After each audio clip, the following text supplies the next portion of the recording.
भारत में लोकसभा चुनावों की वोटिंग सातों चरण में खत्म भी हो चुकी है और सबको इंतजार है 4 जून का, जब चुनाव के नतीजे सामने आएंगे। टीवी9 भारतवर्ष, पोलस्ट्रैट और पीपल्स इनसाइट के एग्जिट पोल से लेकर दूसरे चैनलों और एजेंसियों की ओर से किए गए एग्जिट पोल में ये साफ दिख रहा है कि अगर नतीजे ऐसे ही रहे तो इस बार भी बीजेपी अपनी सरकार बना पाएगी।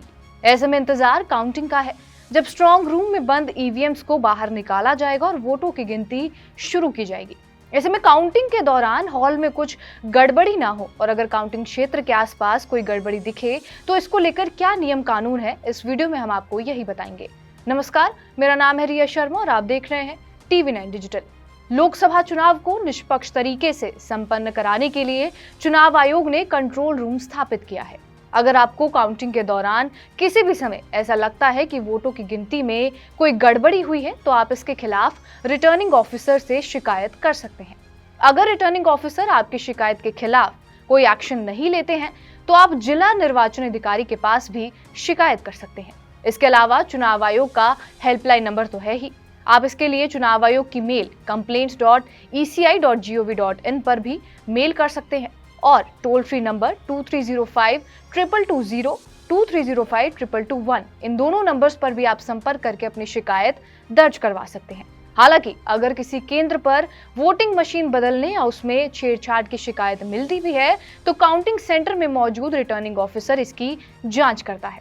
और मान लीजिए अगर ये साबित हो जाए कि ईवीएम से छेड़छाड़ की गई है तो उसे अलग रखा जाता है। उसमें रिकॉर्ड किए गए किसी भी वोटों की गिनती नहीं की जाती है। जिस मशीन को लेकर शिकायत मिली हो सिर्फ उसे ही अलग रखा जाता है और बाकी की काउंटिंग की प्रक्रिया को ऐसे ही जारी रखा जाता है। अब काउंटिंग हॉल के अंदर गड़बड़ी ना हो, इसको लेकर क्या नियम है वो भी जान लीजिए। काउंटिंग के दौरान उम्मीदवारों के एजेंट्स भी काउंटिंग सेंटर में ही मौजूद होते हैं। ऐसे में वहां पर रिटर्निंग ऑफिसर की मौजूदगी में ऑफिसर्स चाहें तो उम्मीदवारों के किसी भी एजेंट्स की तलाशी कर सकते हैं और हॉल में मौजूद कोई भी व्यक्ति अगर रिटर्निंग ऑफिसर का निर्देश नहीं मानते हैं तो उन्हें बाहर भी किया जा सकता है। इसके अलावा काउंटिंग सेंटर में तैनात कर्मचारियों और सुरक्षा कर्मियों के अलावा किसी को भी हॉल में मोबाइल ले जाने की परमिशन नहीं होती है। उम्मीदवार का कोई भी एजेंट अगर काउंटिंग सेंटर में एंटर करता है तो उसे काउंटिंग खत्म होने तक बाहर आने की परमिशन नहीं मिलती है। इसके अलावा अगर काउंटिंग क्षेत्र के आसपास यानी 50 मीटर के अंदर आपको लगे कि किसी व्यक्ति के पास हथियार है या फिर वो किसी काउंटिंग सेंटर में घुसने की कोशिश कर रहा है या फिर आपको किसी शख्स पर शक है तो आप इस पूरे मामले में भी रिटर्निंग ऑफिसर से शिकायत कर सकते हैं।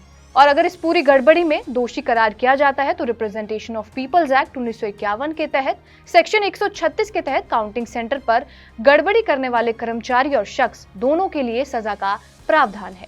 दोषी पाए जाने वाले को 6 महीने तक की सजा और 2 साल तक की जेल या जुर्माना दोनों हो सकते हैं। बहरहाल आपका इस वीडियो पर क्या कुछ कहना है हमें कमेंट बॉक्स में जरूर बताएं। बाकी देश और दुनिया की तमाम बड़ी खबरों के लिए बने रहिए हमारे साथ टीवी9 डिजिटल पर।